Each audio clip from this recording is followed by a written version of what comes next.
New year, new and improved packaging for our 425 grams deep blue brine shrimp.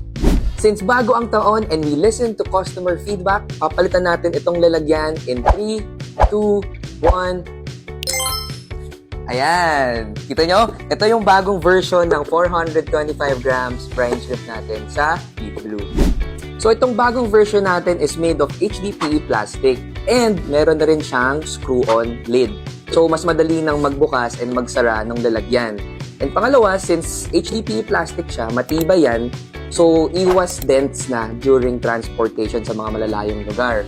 And pangatlo, since plastic din siya, it will be less temperature sensitive. So, mas mapoprotektahan niya yung mga brine shrimp na nasa loob, lalo na kapag mainit yung panahon.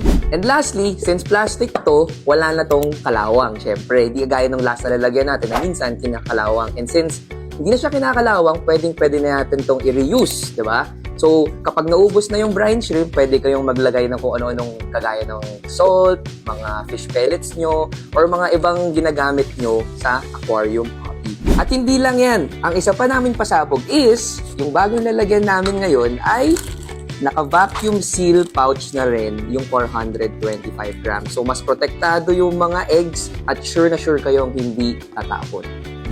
So, sana magustuhan niyo yung bago nating lalagyan dahil dito sa Deep Blue, we really listen to customer feedback and we continuously improve to serve you better. So, okay, yun lang naman. Peace out.